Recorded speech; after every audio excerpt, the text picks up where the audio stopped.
इस मूवी में ये दिखाते हैं कि एक आदमी बस स्टॉप पर बैठा हुआ है और तभी इसके पास एक औरत आकर बैठ जाती है और अब फॉरेस्ट गंप चॉकलेट खाना शुरू कर देता है और वो इससे पूछता है कि आप खाएंगी। वो कोई जवाब नहीं देती। फॉरेस्ट गंप बोलता है कि मैं ऐसी 1.5 लाख चॉकलेट्स खा सकता हूँ। इसके बाद फॉरेस्ट गंप इसके जूते देखता है जो कि व्हाइट कलर के होते हैं, जो फॉरेस्ट गंप को बहुत ही अच्छे लगते हैं। वो बोलता है कि आपके जूते बहुत अच्छे हैं, ये जरूर आरामदेह होंगे। वो बोलती है कि मेरे पैरों में दर्द हो रहा है। फॉरेस्ट गंप बोलता है कि मैंने अपनी जिंदगी में बहुत से जूते पहने हैं और अगर मैं अपने दिमाग पर जोर डालूं तो मुझे अपनी जिंदगी के पहले जूते याद आ जाएंगे। और ये पूरी कहानी फ्लैशबैक में चली जाती है और अभी फॉरेस्ट गंप बच्चा है। ये दिखाते हैं कि फॉरेस्ट गंप एक डॉक्टर के पास होता है और इसे खास किस्म के जूते पहनाए जा रहे होते हैं जिसमें लंबी लंबी स्टील की रॉड्स लगी हैं। डॉक्टर बोलता है कि इसके पैर तो मजबूत हैं लेकिन इसकी रीढ़ की हड्डी टेढ़ी है और घबराने की कोई बात नहीं, मैं सब ठीक कर दूंगा। जैसे ही डॉक्टर बोलता है कि मैं सब ठीक कर दूंगा वैसे ही फॉरेस्ट गंप गिर जाता है। अब यहाँ से फॉरेस्ट गंप की मम्मी उसे बाहर ले जाती हैं और बोलती हैं कि कभी कभी किसी को ये मत बोलने देना कि वो तुमसे बेहतर है। खुदा सबको एक जैसा बनाता तो वो सबके पाँव तुम्हारे जैसे बनाता, लेकिन तुम अपने आप में एक खास हो। फॉरेस्ट गंप का नाम फॉरेस्ट गंप इसलिए रखा होता है क्योंकि इनके दूर के रिश्तेदार का नाम फॉरेस्ट गंप होता है और इसी इंसान से इम्प्रेस होकर उन्होंने उसका नाम फॉरेस्ट गंप रखा होता है। अब फॉरेस्ट गंप की मम्मी चाहती हैं कि फॉरेस्ट गंप को एक अच्छी एजुकेशन मिले, इसलिए वो इसको एक अच्छे स्कूल में ले जाती हैं। लेकिन वहाँ का प्रिंसिपल ये बोलता है कि इस बच्चे का एडमिशन इस स्कूल में नहीं हो सकता क्योंकि इसका IQ लेवल कम है। लेकिन फॉरेस्ट गंप की मम्मी बोलती है कि नहीं, मेरा बच्चा नॉर्मल स्कूल में पढ़ेगा। प्रिंसिपल बोलता है कि हमारे स्कूल में जो एडमिशन का क्राइटेरिया है इसमें फॉरेस्ट गंप फिट नहीं आता,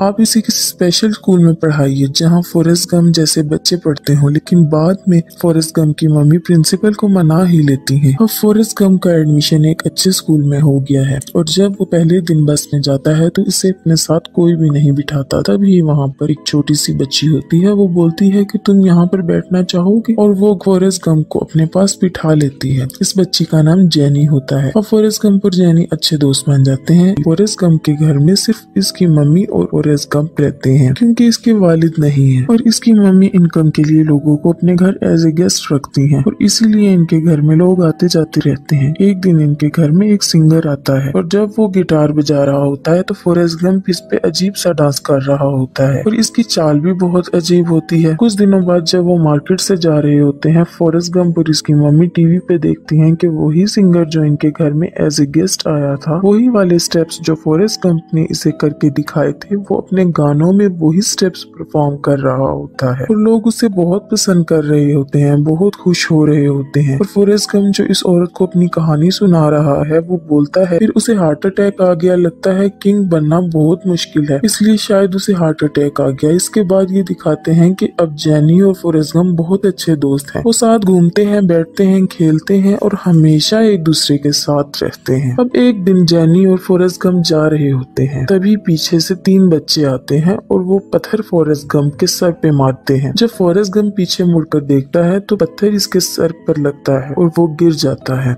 वो बच्चे फॉरेस्ट गंप को बोलते हैं कि तुम बहुत बेवकूफ हो। अब वो इसे और भी पत्थर मार रहे होते हैं। तभी जेनी बोलती है भागो फॉरेस्ट गंप भागो। अब फॉरेस्ट गंप अपनी अजीब सी चाल से जल्दी जल्दी चलना शुरू कर देता है और वो तीनों बच्चे अपनी साइकिल में फॉरेस्ट गंप का पीछा करना शुरू कर देते हैं और जेनी पीछे से बोलती है कि तेज भागो फॉरेस्ट गंप, तेज भागो। और फॉरेस्ट गंप भागना शुरू करता है और वो धीरे धीरे अपनी रफ्तार बढ़ाता है और जो इसके पैर में लोहे की रॉड्स वाले जूते होते हैं वो टूटना शुरू हो जाते हैं और फॉरेस्ट गंप धीरे धीरे अपनी स्पीड बढ़ाता है और वो इतनी तेज भागता है कि वो तीनों बच्चे साइकिल से भी इसका पीछा नहीं कर पाते। और फॉरेस्ट गंप के अंदर भागने की पावर का इसे आज पहली बार पता चलता है, जैसे वो पहली बार भागा हो। इसी के साथ ये भी दिखाते हैं कि जेनी फॉरेस्ट गंप के घर के पास ही रहती है। रात को चुपके से फॉरेस्ट गंप के कमरे में आ जाती है। वो बोलती है कि इसके घर में कुत्ता है जिससे उसे डर लगा है। फॉरेस्ट गंप बोलता है कि वो कुत्ता बहुत ही कमीना कुत्ता है। धीरे धीरे वक्त गुजरता है और अब जेनी और फॉरेस्ट गंप दोनों बड़े हो चुके हैं और अब वही सीन दिखाते हैं जिस सीन में पहली बार उन 3 बच्चों ने फॉरेस्ट गंप को पत्थर मारे थे और भागे थे। अब वो सब बच्चे बड़े हो चुके हैं और आज दोबारा वो फॉरेस्ट गंप को पत्थर मारते हैं, लेकिन इस बार वो जीप पर होते हैं, साइकिल पर नहीं।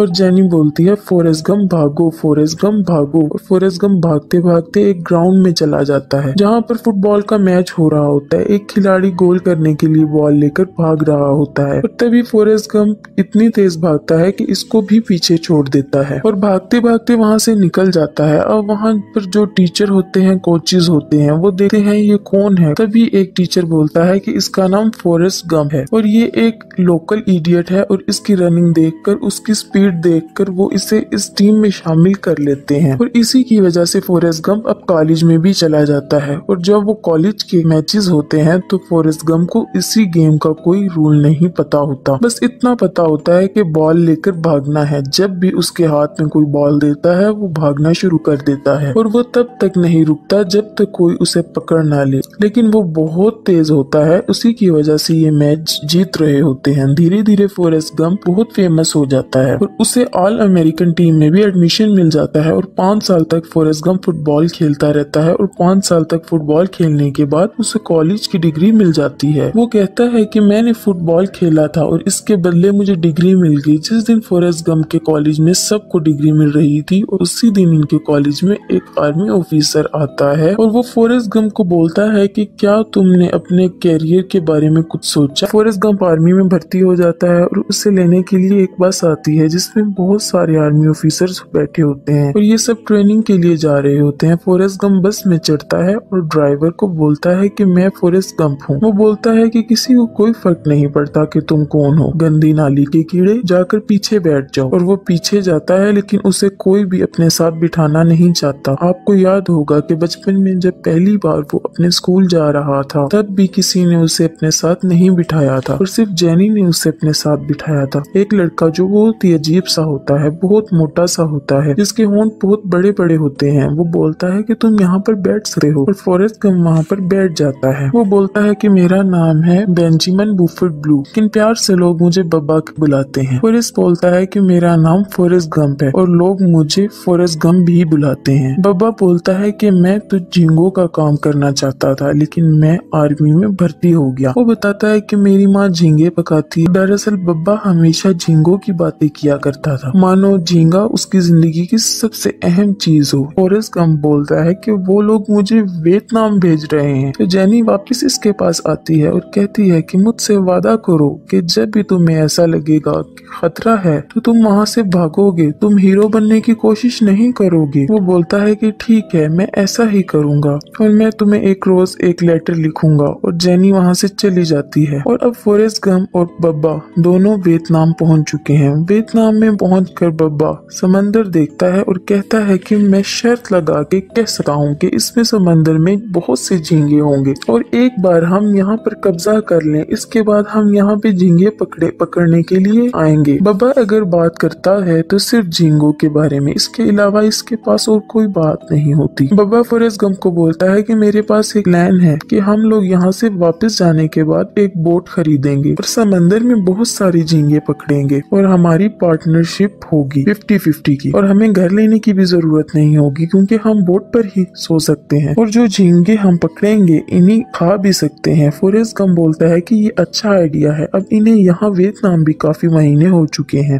और फॉरेस्ट गंप रोज एक ना एक लेटर जेनी को जरूर लिखता है। एक दिन ये जंगल में जा रहे होते हैं तभी इनके ऊपर अटैक हो जाता है। सब भागना शुरू कर देते हैं क्योंकि दुश्मन बहुत ज्यादा होते हैं और इनके बचने के चांसेस कम होते हैं। और जैसा कि जेनी ने फॉरेस्ट गंप को बोला था कि जब भी मुसीबत आई या तुम्हें खतरा लगे तो वहाँ से तुम भागोगे, तुम हीरो बनने की कोशिश नहीं करोगे। और अब फॉरेस्ट गंप भागता है। फॉरेस्ट गंप भागने में चैंपियन होता है और वो इतनी तेज भागता है कि आगे जाकर जब वो पीछे देखता है तो इसके दूर दूर तक कोई भी नहीं होता। तभी इसे बब्बा का ध्यान आता है और वो भागता हुआ बब्बा को वापस लेने जाता है लेकिन उसे बब्बा नहीं मिलता बल्कि इन्हीं के साथ का एक दूसरा फौजी मिलता है जो जख्मी होता है और वो इसे उठाकर नदी के किनारे रख देता है। इसके बाद वो दोबारा बब्बा को ढूंढने के लिए जाता है लेकिन वहाँ उसे बब्बा नहीं मिलता। एक और फौजी मिलता है, वो भी जख्मी होता है और वो इसको भी उठाकर नदी के किनारे ले जाता है। इसके बाद वो कई चक्कर लगाता है और सारे फौजियों को बचाकर वहाँ पे ले आता है। अब उसे बब्बा को ढूंढना है। जब वो वहाँ पर पहुँचता है तो देखता है कि वहाँ पे जो इनका ऑफिसर होता है जिसका नाम लेफ्टिनेंट डैन होता है वो जख्मी होता है। वो वहाँ से वापस नहीं जाना चाहता, वो दुश्मन का सामना करना चाहता है लेकिन फॉरेस्ट गंप इसे जबरदस्ती कंधे पे उठा के नदी के किनारे छोड़ देता है। लेकिन फॉरेस्ट गंप ने अभी तक हार नहीं मानी, वो बब्बा को लेने के लिए जा रहा होता है। तभी लेफ्टिनेंट डैन बोलता है कि वहाँ पर बॉम्ब गिराने वाले हैं, तुम वहाँ पर मत जाओ। लेकिन फिर भी फॉरेस्ट गम वहाँ पे जाता है और इसे बब्बा मिल जाता है। बब्बा को गोली लगी होती है, वो बब्बा को वापस लाता है लेकिन बब्बा बच नहीं पाता और बब्बा मर जाता है। इसी पूरे सफर में एक गोली फॉरेस्ट गम को भी लगी होती है और वो गोली इसके